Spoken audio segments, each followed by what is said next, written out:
There are no studies to help us in sequencing these different treatments and different options, which is very challenging because it would be wonderful if we had data to say these therapies should be considered first, second, and third. So unfortunately, a lot of how we decide on the treatment paradigms is up to the individual patient. And again, this is sort of the importance of the multidisciplinary team that would allow the dictation of what therapy should be done in what order. We believe in patients with low volume asymptomatic disease that is progressing that somatostatin analogs should be the first line therapy. I think most oncologists in the neuroendocrine world feel that that's the safest and a very effective treatment, either with lanreotide or with octreotide. What to do after that is very challenging because you have regional therapies and you have systemic options. And in what order is very hard. So for pancreatic neuroendocrine tumors, we have two different targeted therapies that can be done or can be considered. Which one to use often depends on the side effect profile. So in a patient with diabetes, for example, we want to ensure that their diabetic control is good prior to initiating drugs with everolimus, because everolimus will raise their sugar. In patients with sunitinib, for example, we want to make sure that their blood pressure is well controlled before initiating that therapy, because their blood pressure will go up on that therapy.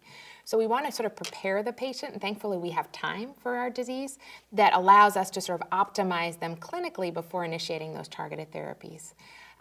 Regional therapies are, again, very often considered at some point during the treatment, but for example, in a patient that have undergone a Whipple procedure that have progressive liver metastasis, we may opt for systemic treatment first. In a patient who has only liver disease with small volume but it's growing, regional therapies with embolization is a very reasonable approach, particularly if on scan they look what we call hypervascular. So those types of findings on scans can also be helpful to know that the hypervascular tumors often have a good response to treatment.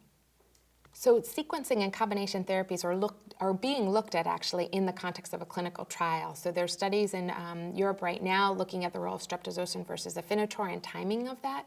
Those are really hard studies to be able to conduct in such an uncommon cancer. It's possible, but it's a little bit challenging. And then the question is, should we combine them? We really don't have great data to know if that's the right thing, but extrapolating, for example, from breast cancer, where there are hundreds of thousands of patients, we know that in diseases that are long-term, where patients will live for many years, unquestionably single-agent therapy tends to be better than combination treatments, not only for overall survival, but actually for their quality of life. So quality of life in our patients is so critical because they will live for years. So it's not if you treat or when you treat, it's more how you treat in addition to when you treat.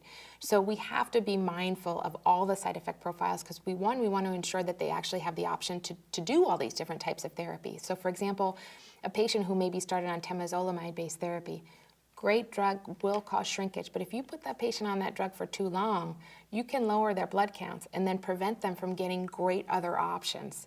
So in my practice, I never keep patients on temozolomide for longer than a year because I don't want to prevent them from being able to receive other treatments in the future. So these are sort of the art of medicine with this cancer that becomes so critical.